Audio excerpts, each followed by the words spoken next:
बिस्मिल्लाहिर्रहमानिर्रहीम। टेस्ट में आप सबको मजा आया होगा कल। ठीक है, तो टेस्ट तो ऐसी ही होगी। ठीक है, रात मुझे मैसेजेस आ रहे थे। आप लोगों को फिजिकल वालों को इतना गुस्सा नहीं है जितना ऑनलाइन वालों को है। तो आउट ऑफ सिलेबस थी, फिर ये था, फिर वो था, जो कुछ भी था ऐसा ही होगा। ठीक है, सिंपल सी बात कि जैसा था जो था आगे भी ऐसा होगा। ठीक है, शायद आप आउट ऑफ सिलेबस की डेफिनेशन नहीं समझते। आउट ऑफ सिलेबस की डेफिनेशन ये होती है कि वो टॉपिक जो पढ़ा ही नहीं है उसमें से आता है, उसको आउट ऑफ सिलेबस कहा जाता है या आउट ऑफ बुक कहा जाता है। उस चीज को आउट ऑफ सिलेबस या आउट ऑफ बुक नहीं कहा जाता जो टॉपिक पढ़ा हुआ है। अब आप शायद ये समझते हो कि आउट ऑफ सिलेबस का मकसद है कि लैंग्वेज बुक की अगर नहीं है तो वो आउट ऑफ सिलेबस। मीन्स जो बुक के अंदर जो लाइन कही गई है कि प्रेशर इज दिस, अगर प्रेशर इज दैट हो जाए तो वो आउट ऑफ सिलेबस हो जाए। तो ये आउट ऑफ सिलेबस नहीं है और ऐसा ही होगा। आपकी मर्जी है, पढ़े, कॉन्सेप्ट बनाए। इसी टेस्ट के अंदर 56 से 54 भी है ना किसी की। ठीक है ना, अगर आउट ऑफ सिलेबस होता तो उसके लिए भी होता। तो बेटा, फिजिक्स के अंदर जब तक आप कॉन्सेप्ट पे फोकस नहीं करोगे तब तक कुछ नहीं होना। तो कॉन्सेप्ट के ऊपर फोकस करें। ठीक है, आप ये एक्सपेक्ट करना फिजिक्स के अंदर छोड़ दे कि लाइनें आएंगी, आप बुक से देखते जाओगे और फिल इन द ब्लैंक्स करते जाओगे, तो ऐसा नहीं होगा। ठीक है, और कम से कम मैं नहीं दूंगा, बाकी हर एक की अपनी मर्जी होती है। इसलिए जो भी आप पढ़ते हो उसी को फोकस करें। मैं आपको आज सारा भेज देता हूँ, जो भी सॉल्यूशन है उसमें आप मुझे बताइएगा। अगर कोई भी ऐसा फार्मूला हो, चाहे प्रॉब्लम हो चाहे थ्योरी हो, उसके अंदर कोई भी ऐसा फार्मूला यूज हुआ हो जो आपके बुक के अंदर ना है, तो फिर आप मुझे बता दीजिएगा कि सर ये आउट ऑफ सिलेबस था, तो मैं आपको उसकी मार्क्स दे दूंगा। ठीक है, बाकी ये तो बात नहीं बनती कि फार्मूला बुक के अंदर पड़ा है, अब उसकी लैंग्वेज बुक की नहीं है तो ये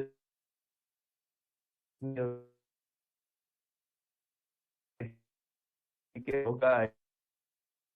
ये थर्मोडायनेमिक्स आप तैयारी करें इंशाल्लाह।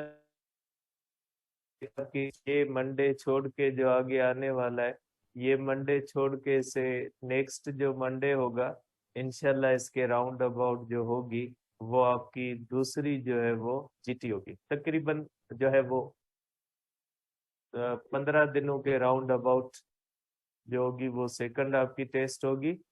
इसलिए जो है वो आप उसकी तैयारी करें। ठीक है, पॉजिटिव ले, आपकी लेग्स कौन सी है उन लेग्स को जांचे, सोचने का अंदाज बदले। ठीक है, जब तक आप सोचने का अंदाज नहीं बदलोगे तब तक कम से कम फिजिक्स में कुछ नहीं होना। ठीक है, चीजों को सोचें कि कैसे होता है। आप जो ये एक आपकी सोच बनी हुई है ना, कि बुक के अंदर ये लिखा हुआ है बस वो याद कर लेना है, उससे थोड़ी डेविएशन आती है तो आपकी सोच उधर नहीं जाती। सोचना शुरू करें, दिमाग को चलाना शुरू करें, सोच का अंदाज बदलोगे तो ही जो है वो उसमें आपको सक्सेस मिल सकती है। अभी जो सूरत हाल है इसमें गर्ल्स की रिजल्ट आपसे ज्यादा है, मैं नाम नहीं ले सकता, लेकिन आपसे बॉयज से गर्ल्स की रिजल्ट ज्यादा है। ऑनलाइन के अंदर भी ऐसे ही है और फिजिकल के अंदर भी ऐसे ही है। ठीक है, तो कोशिश करें ऐसा नहीं करें। तो कल जो पहले जो है वो की फिजिक्स के अंदर थोड़ा मसला आया था, सीरीज चेंज हो गई थी, तो उसमें आपकी पोजीशन थी, लेकिन जब की सही की गई तो पोजीशन में तब्दीली आ गई। ठीक है, क्योंकि मुझे अंदाजा था कि यहाँ पे आप हमारे पास फर्स्ट ईयर इंटर के अंदर भी इधर पढ़े हो, तो मुझे अंदाजा था कि आपकी नहीं आनी चाहिए। ठीक है तो इसलिए ठीक है, तो सोचने का अंदाज जो है वो बदले। जब तक आप सोचने का अंदाज नहीं बदलोगे, उन्हीं पुरानी चीजों पे रट्टाफिकेशन पे रहोगे, तब तक नहीं होगा। ठीक है, थोड़ा सोचना शुरू करें, दिमाग को खोले, इंशाल्लाह हो जाएगा, मसला नहीं। आगे नेक्स्ट की तैयारी करें। देखिए बेटा, हमने किया था ये एक फार्मूला हमने किया था। बुक दे दे बेटा मुझे। बेटा हमने हीट कैपेसिटीज के बारे में और स्पेसिफिक हीट के बारे में डिस्कस किया था। उसका एक एग्जांपल था, उसको आज करते हैं बेटा। लास्ट टाइम हमने किया था बेटा डिटर्मिनेशन ऑफ स्पेसिफिक हीट की थी बेटा। हमने ये टॉपिक किया था, determination of specific heat capacity बेटा।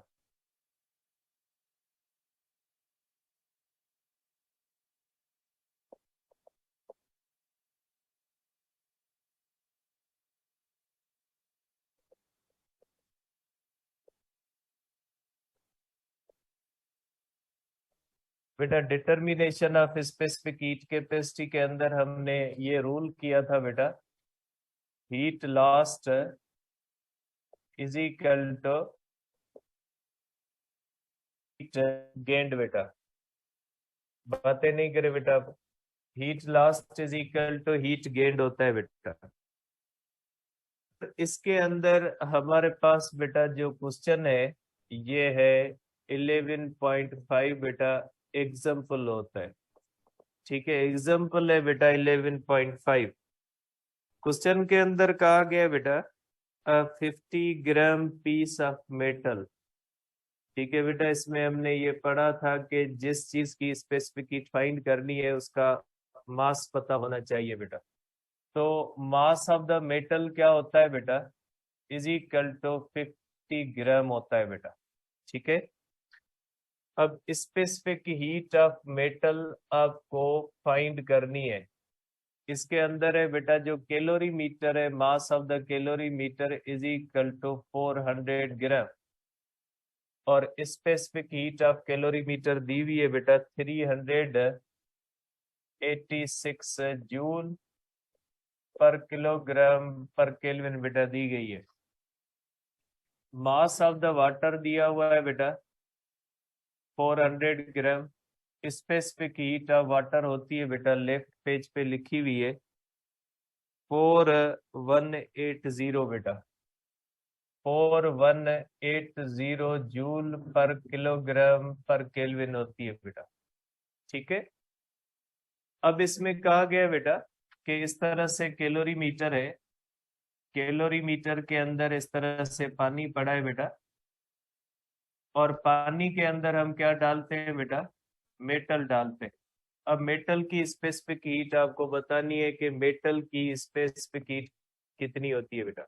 अब इसमें दिया हुआ है बेटा कि initial temperature of calorimeter is equal to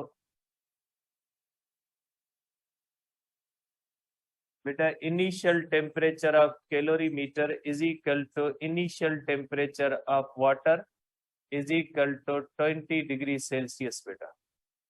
पानी का टेम्परेचर भी कितना दिया हुआ है बेटा, पानी का टेम्परेचर इनिशियल और कैलोरी मीटर का मैंने बेटा उस दिन टॉपिक के अंदर लिखा था कि कैलोरी मीटर का और वाटर का टेम्परेचर क्या होगा, इनिशियल सेम होगा, क्योंकि दोनों किस में हो जाएंगे, थर्मल इक्विलिब्रियम में होंगे बेटा। और इनिशियल टेम्परेचर ऑफ मेटल क्या होता है बेटा, ये होता है 100 डिग्री सेल्सियस। ठीक है, तो आप कहेंगे कि मेटल का इनिशियल टेम्परेचर कितना है, 100 है। अब जब ये मेटल पीस हम इस पानी में डालेंगे बेटा, तो मेटल पीस जो होगा वो हीट लूज करेगा, और कैलोरी मीटर और जो है वो वाटर, ये दोनों हीट को क्या करेंगे, ये हीट को गेन करेंगे। ठीक है, तो फाइनल टेम्परेचर तीनों का क्या हो जाएगा, फाइनल टेम्परेचर तीनों का बराबर हो जाएगा। ये मैंने लिखा भी है बेटा, final temperature of calorimeter, final temperature of water, final temperature of metal piece. और ये कितना होता है बेटा? 22.4 डिग्री सेल्सियस होता है बेटा। ठीक है, कि तीनों का फाइनल टेम्परेचर क्या हो जाता है? 22.4 डिग्री सेल्सियस होता है। मेटल पीस का इनिशियल टेम्परेचर 100 है। मेटल पीस ने हीट को क्या किया है? लूज किया है। और वाटर और कैलोरीमीटर ने हीट को क्या किया है? गेन किया है। तो आप कौन सा जो है वो रूल इस्तेमाल करोगे बेटा? आप ये करोगे कि heat lost by metal piece बेटा, heat lost by metal piece बेटा is equal to heat gained by water plus heat gained by calorimeter बेटा। ठीक है, कैलोरीमीटर ने कितनी हीट गेन की है और वाटर ने कितनी गेन की है, क्योंकि जो हाई टेम्परेचर पे होता है ना बेटा वो हीट लूज करता है, और जो लो टेम्परेचर वाला होगा वो हीट क्या करेगा? गेन।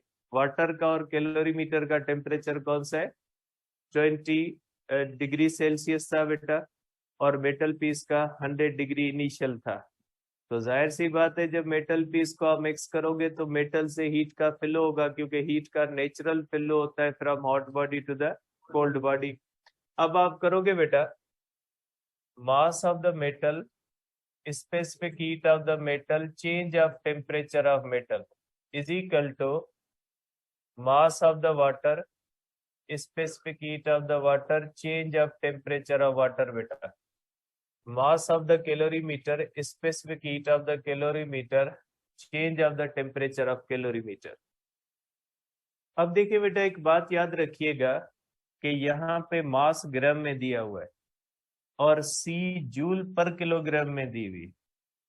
इसका मकसद है सी के यूनिट्स एसआई के हैं, जबकि मास के यूनिट्स क्या होते हैं? सीजीएस के अंदर होते। तो कभी कभी ऐसे होता है कि ये मोस्टली एमसीक्यूज के अंदर ऐसा होता है कि सी की वैल्यू जो दी जाती है वो कैलोरी पर ग्राम के अंदर दी जाती है।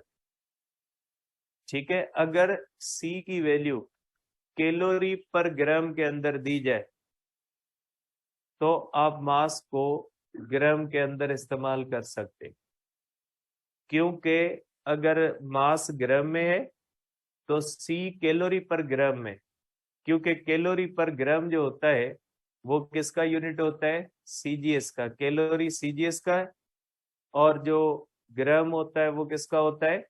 ये होता है सीजीएस का। और आपको पता है सीजीएस का टेम्परेचर का यूनिट जो होता है वो सेल्सियस होता है। जिस तरह से केल्विन जो होता है वो टेम्परेचर का एसआई यूनिट है, इसी तरह से टेम्परेचर का सीजीएस का यूनिट कौन सा होता है? सेल्सियस। इसलिए डेल्टा टी जैसी सेल्सियस स्केल के अंदर होगी वैसे ही किसके अंदर होगी? केल्विन के। तो याद रखिएगा कि मोस्टली एमसीक्यूज के अंदर ऐसे ही होता है कि मास ग्राम में होता है, और ये भी किस में होती है? कैलोरी पर ग्राम के अंदर होती है। ठीक है, तो आप इसको इस्तेमाल कर सकते हैं बेटा ग्राम के अंदर। बाकी यहाँ पे आप नहीं कर सकते, यहाँ पे आप मास को किस में इस्तेमाल करोगे? किलोग्राम में, क्योंकि ये किस में दिए गए? ये एसआई में दिए गए, तो आप इसको किस में कन्वर्ट करोगे? किलोग्राम के अंदर करोगे बेटा। तो ये हो जाएगा बेटा आपके पास mass of the water, specific heat of the water, delta T of the water plus mass of the calorimeter, specific heat of the calorimeter, delta T of the calorimeter अपन हो जाएगा बेटा mass of the metal, delta T of the metal बेटा।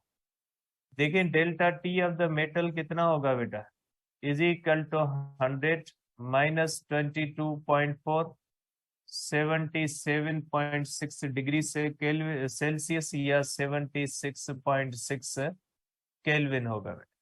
ठीक है, आप इसको कर सकते हैं delta T of water is equal to delta T of calorimeter. ये हो जाएगा बेटा 22.4 माइनस 20 इज इक्वल टू 2.4 हो जाएगा। ठीक है बेटा, बड़े टेम्परेचर से हमेशा किसको माइनस किया जाएगा, छोटे को। माइनस आ जाएगा और नहीं होगा, माइनस आ जाएगा कैलकुलेशन के अंदर, आगे आपको खत्म करना पड़ेगा। इससे बेहतर है कि आप बड़े टेम्परेचर से किसको माइनस कर दे, माइनस कर दे। इसको यहाँ पे पुट करके कैलकुलेट करोगे तो आपको स्पेसिफिक हीट का आंसर मिल जाएगा बेटा। इसके बाद होता है बेटा हमारे पास मोलर हीट कैपेसिटी।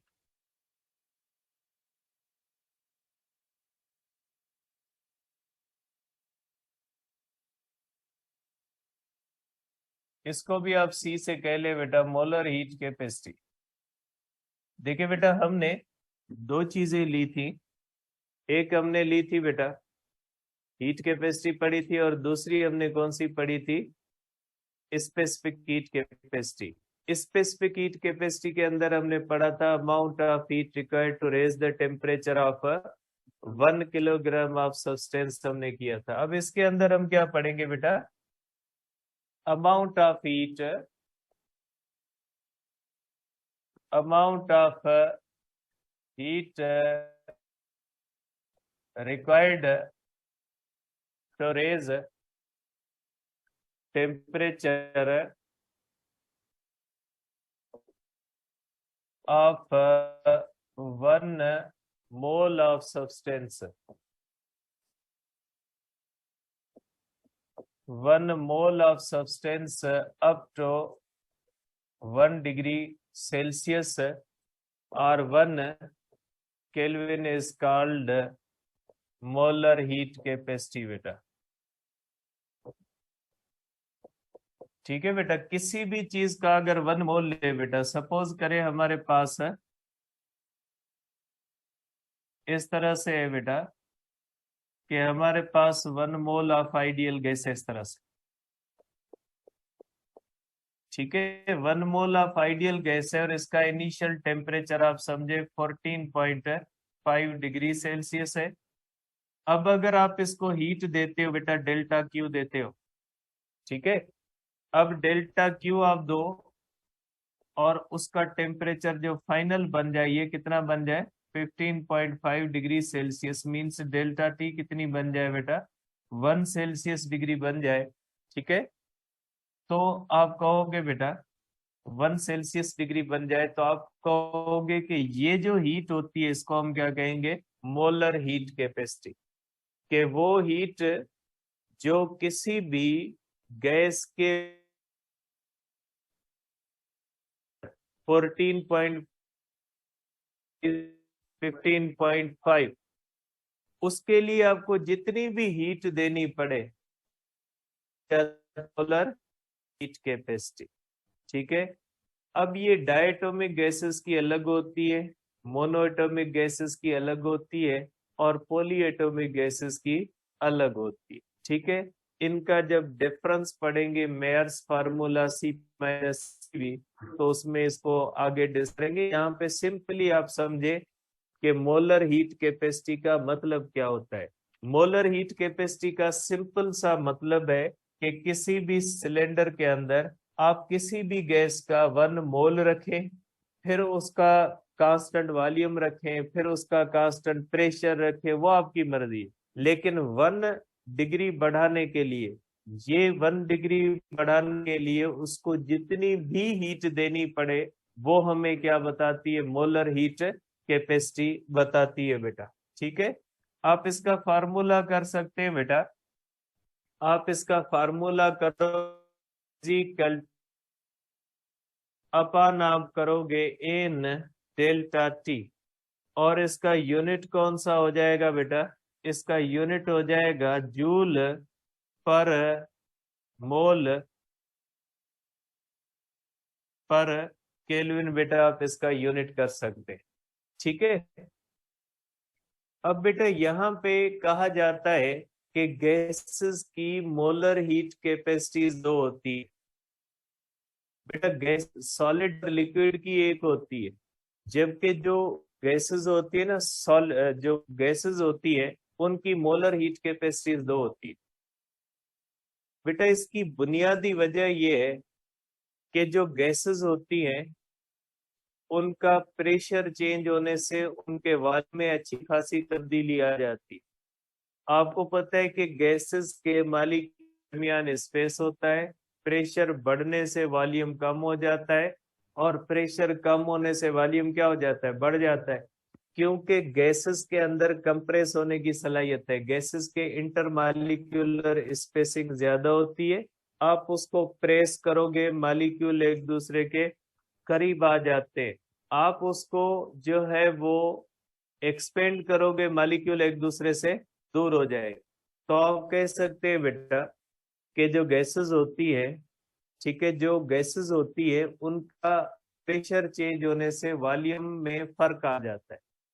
और यही वजह होती है कि अगर एक ही गैस का 1 मोल कांस्टेंट वॉल्यूम पे रखे और 1 मोल कांस्टेंट प्रेशर पे रखे, सेम गैस का अगर 1 मोल आप जो है वो कांस्टेंट प्रेशर पे रखें और 1 मोल आप कांस्टेंट वॉल्यूम पे रखें, तो दोनों का टेम्परेचर अगर आप बढ़ाओगे तो दोनों का टेम्परेचर बढ़ने में जो आपको हीट देनी पड़ेगी वो आपको डिफरेंट देनी पड़ेगी। ठीक है, कैसे उसको देखते हैं बेटा। आप कहोगे बेटा कि गैसेस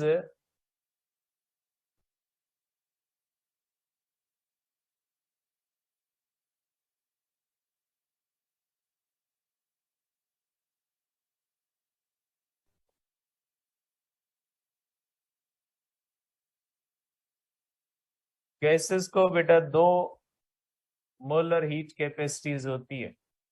एक होती है बेटा, अब इसका रीजन मैं लिख लेता हूं, because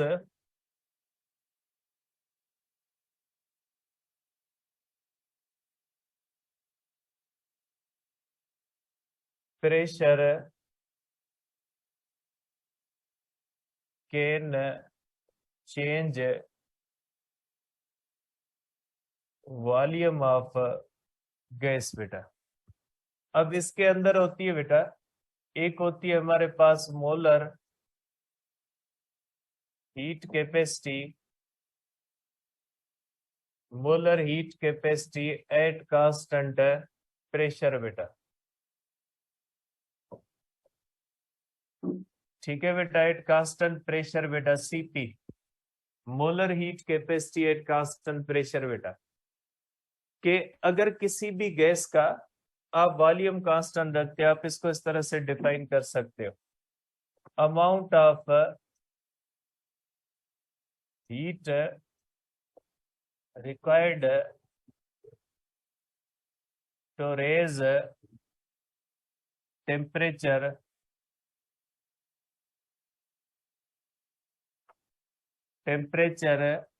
of 1 mole of substance up to 1 Kelvin at constant pressure बेटा, एट कांस्टेंट प्रेशर बेटा। देखिए बेटा, अगर प्रेशर आप इस तरह से कांस्टेंट रखते हो, सपोज करें बेटा ये आपने एक 1 मोल किसी गैस का रखा है और ये जो सिलेंडर होता है, पिस्टन होता है, इसके अंदर गैस होती है, इसको हम कहते हैं बेटा थर्मोडायनेमिक सिस्टम।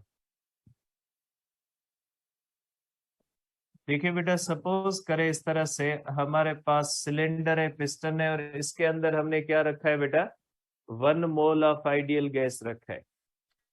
अब फिजिक्स के अंदर हम इसको कहते हैं थर्मोडायनेमिक सिस्टम। सिलेंडर, पिस्टन और इसके अंदर जो मौजूद गैस होती है, इसको हम जनरली क्या कहते हैं बेटा, इसको हम कहते हैं थर्मोडायनेमिक सिस्टम।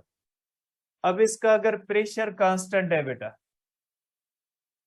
अगर इसका प्रेशर कांस्टेंट है मींस इसका वॉल्यूम फिर कांस्टेंट नहीं होगा।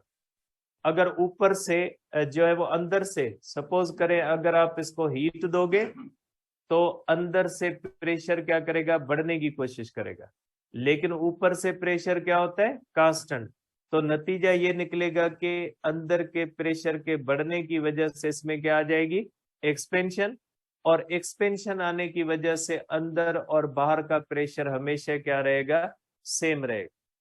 क्योंकि अगर इसका ऊपर का प्रेशर कांस्टेंट है तो अंदर का भी कांस्टेंट रहेगा। तो जब आप इसको यहां से बेटा हीट दोगे, अगर आप इसको हीट दोगे तो बेटा पहले तो ये होता है कि ये इक्विलिब्रियम में होता है। थर्मोडायनेमिक सिस्टम के इक्विलिब्रियम का मकसद क्या, कि न उसका प्रेशर चेंज हो रहा है, न उसका वॉल्यूम चेंज हो रहा है, और न ही उसका टेम्परेचर चेंज हो रहा है। अब अगर आप हीट दोगे तो ये हीट इसके अंदर जाएगी और अंदर से इसका टेम्परेचर क्या होगा, बढ़ेगा। टेम्परेचर बढ़ेगा, इसका मकसद है मॉलिक्यूलर स्पीड्स क्या होंगी, बढ़ेंगी। जैसे कल भी एक क्वेश्चन था कि अगर प्रेशर, अगर वॉल्यूम कांस्टेंट हो और प्रेशर अगर 9 बार बढ़ जाता है तो velocity of the gas molecule कितनी बढ़ जाती है। देखिए बेटा, जब प्रेशर यहाँ पे हमारे पास कांस्टेंट है, ठीक है, चेंज नहीं हो रहा, लेकिन अगर प्रेशर चेंज होता है तो वॉल्यूम कांस्टेंट अगर रहता है, तो वॉल्यूम जब कांस्टेंट होगा तो डेंसिटी क्या हो जाती है, डेंसिटी बेटा कांस्टेंट होती है। मास पर यूनिट वॉल्यूम होती है, मास तो इधर उधर नहीं होना ना, थर्मोडायनेमिक सिस्टम से न मास इधर होता है ना उधर होता है। वॉल्यूम क्या होता है, जब कांस्टेंट है डेंसिटी क्या होगी, कांस्टेंट रहेगी ना। जब डेंसिटी कांस्टेंट होगी, pressure is equal to 1/3 rho V square. Rho अगर कांस्टेंट, 1/3 कांस्टेंट, प्रेशर किसके डायरेक्टली प्रोपोर्शनल होता है, स्क्वायर ऑफ द वेलोसिटी के होता है। तो अगर प्रेशर 9 बार बढ़ेगा तो वेलोसिटी कितनी बार बढ़ेगी, 3 बार बढ़ेगी, क्योंकि velocity is equal to under radical pressure होगी। ठीक है, तो सिंपल सी चीज है। आप इस, मैं कह रहा हूं ना, आप सोच का अंदाज बदलो। सोच का अंदाज नहीं बदलोगे ना, फिजिक्स आपसे नहीं होगी। सोच का अंदाज बदलो। जब तक आप नहीं सोचोगे, आप उन्हीं घिसी पिटी रटे वाली चीजों पे होगे, फिजिक्स नहीं होगी। ये क्वेश्चन देख ले, इसमें कौन सी ऐसी चीज थी जो आउट ऑफ सिलेबस थी। सब क्वेश्चन ऐसे ही है, ठीक है, कोई चीज आउट ऑफ सिलेबस नहीं। जस्ट आपकी थिंकिंग जो है ना वो आउट ऑफ सिलेबस, बाकी कुछ नहीं है। आप अपने आप को बनाए, अभी टाइम है 7-8 महीने, अपने आप को बनाए। सोचने की एंगल्स तब्दील करें। ऐसे भी हो सकता है, ऐसे भी हो। जब तक आपके माइंड में डाउट्स नहीं आएंगे, एक होते फजूल डाउट्स, ठीक है, फजूल डाउट्स क्या होते हैं कि 0 डिग्री सेल्सियस 273 केल्विन के बराबर क्यों होता है, ये डाउट नहीं होता, ये कांस्टेंट वैल्यू। सोचने का अंदाज बदले। सोचने का अंदाज जब तक नहीं बदलोगे ना, तब तक कोई चीज नहीं होगी। तो बेटा यहां से जब हीट आएगी ना इसके अंदर, तो अंदर से प्रेशर क्या हो जाएगा, प्रेशर बढ़ने की कोशिश करेगा। लेकिन इसमें प्रेशर क्या है, कांस्टेंट है। इसका मकसद है अंदर प्रेशर अगर बढ़ने की कोशिश करेगा तो अंदर मॉलिक्यूलर स्पीड्स बढ़ेंगी, क्योंकि प्रेशर से डायरेक्ट रिलेशन है। तो इस तरह से अंदर से फोर्स लगेगी और पिस्टन क्या करेगा, ऊपर मूव करेगा, क्योंकि अंदर का प्रेशर बढ़ा, बाहर का प्रेशर कांस्टेंट। तो ऊपर जब ये वॉल्यूम एक्सपेंड होगा तो अंदर का प्रेशर और बाहर का प्रेशर फिर क्या हो जाएगा, बराबर हो जाएगा। तो बेटा जब आप कांस्टेंट प्रेशर पे आप इसको हीट देते हो तो वो हीट इसका टेम्परेचर बढ़ाती है, लेकिन इसके साथ उसका वॉल्यूम भी चेंज करती है। और आपको पता है थर्मोडायनेमिक्स आपकी पढ़ी हुई, आप एंट्री टेस्ट के, आपको पता है कि थर्मोडायनेमिक्स में वॉल्यूम का ताल्लुक किसके साथ होता है, वर्क का किसके साथ होता है, चेंज ऑफ वॉल्यूम। अगर आप किसी भी थर्मोडायनेमिक सिस्टम को हीट देते हो और उसका वॉल्यूम चेंज होता है तो हम क्या कहते हैं, वर्क हुआ है। तो यहां से जो हम हीट देते हैं ना बेटा, ये जो हीट होती है इसका कुछ हिस्सा टेम्परेचर में और कुछ हिस्सा किसमें चला जाता है बेटा, वर्क में चला जाता है। मीन्स आपकी given heat, total given heat temperature change में नहीं जाती, कुछ हिस्सा टेम्परेचर में जाता है और कुछ हिस्सा किसमें चला जाता है, वर्क में जाता है। ठीक है, तो जब आप किसी भी गैस के 1 मोल को कांस्टेंट प्रेशर पे रखोगे तो आप जो हीट दे रहे हो वो टोटल की टोटल उसका टेम्परेचर चेंज नहीं कर रही, उसका कुछ हिस्सा उसका टेम्परेचर चेंज कर रहा है, बाकी किस में जा रही है, बाकी वर्क में जा रही है। ठीक है, अब आ जाए कि molar heat capacity, molar heat capacity ये सेकंड है बेटा, molar heat capacity at constant volume CV. ठीक है, अब देखिए इसकी डेफिनेशन ये होगी, amount of heat, amount of heat required to raise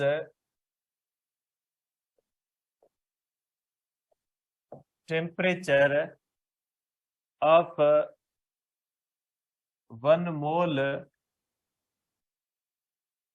temperature of 1 mole of gas up to 1 Kelvin at constant volume. Constant volume पे अगर रखे बेटा गैस को, सपोज करें अगर कांस्टेंट वॉल्यूम पे हम करते हैं बेटा, हमारे पास बेटा गैस कांस्टेंट है बेटा। ठीक है, अगर वॉल्यूम कांस्टेंट, प्रेशर कांस्टेंट है तो क्या होगा बेटा, प्रेशर कांस्टेंट है बेटा तो वॉल्यूम कांस्टेंट नहीं होगा, और डेंसिटी जो होती है बेटा ये कांस्टेंट नहीं होगी बेटा। तो ये जो डेंसिटी होती है बेटा, डेंसिटी जो होती है वो कांस्टेंट नहीं होती, और चेंज इन वॉल्यूम भी जो होता है बेटा वो जीरो नहीं होता। और जब जहां पे चेंज इन वॉल्यूम जीरो नहीं होता वहां पे वर्क जीरो नहीं होगा बेटा। अगर यहाँ पे बेटा वॉल्यूम कांस्टेंट है बेटा, कांस्टेंट रख देते हो बेटा, तो डेल्टा वी जीरो हो जाएगा, और की बेटा टेंस कांस्टेंट बेटा। ठीक है, क्योंकि यहाँ पे आपने वॉल्यूम को कांस्टेंट रख दिया। अब अगर आप इसको हीट देते हो बेटा, तो ये हीट किस काम के लिए इस्तेमाल होगी, ये टेम्परेचर चेंज में जाएगी, क्योंकि इसमें वॉल्यूम तो चेंज नहीं होना, मीन्स वॉल्यूम वही रहना है, तो फिर आपकी हीट किस में चली जाएगी, वॉल्यूम चेंज में। जबकि यहाँ पे अगर आप दोगे तो यहाँ पे आपकी गिवन हीट किस में चली जाएगी, ये चेंज ऑफ टेम्परेचर प्लस इसमें क्या होगा वर्क। सपोज करें इसको भी 50 जूल देते हो और इसको भी आप कितना देते हो, 50 जूल देते हो। जो पहले वाला सिस्टम था उसमें 50 जूल में से कुछ हिस्सा वर्क में जाएगा और कुछ हिस्सा किस में जाएगा, टेम्परेचर चेंज में जाएगा। जबकि इसको अगर 50 दोगे तो इसकी टोटल की टोटल किस में जाएगी, टेम्परेचर चेंज में। तो जाहिर सी बात है वही 50 है। अगर गैस को कांस्टेंट वॉल्यूम पे देते हो तो टेम्परेचर चेंज में जाती है, अगर कांस्टेंट प्रेशर पे देते हो तो टेम्परेचर भी चेंज होता है, प्लस क्या होता है वर्क। तो जाहिर सी बात है कि कांस्टेंट वॉल्यूम पे टेम्परेचर क्या हो जाएगा, जल्दी चेंज होगा, क्योंकि टोटल की टोटल हीट को क्या करना होता है, टेम्परेचर चेंज करना होता है। इसलिए आप कहोगे बेटा कि इसके अंदर जो है वो टेम्परेचर जो होता है वो क्या हो जाता है बेटा, जल्दी जो है वो बढ़ जाता है। इसलिए आप कहोगे बेटा कि Cp greater than Cv, because at constant pressure some amount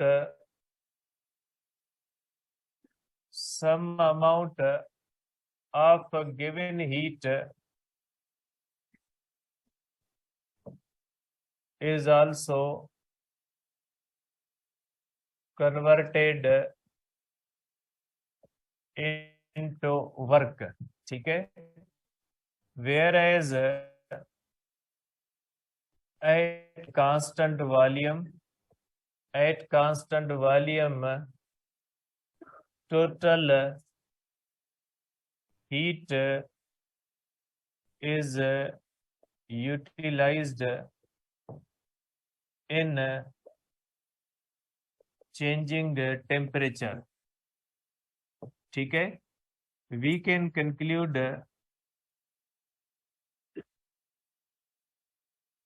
that Cp is greater than Cv.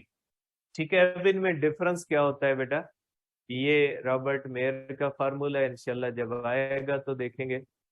कल शुरू करेंगे इंशाल्लाह थर्मोडायनेमिक्स को।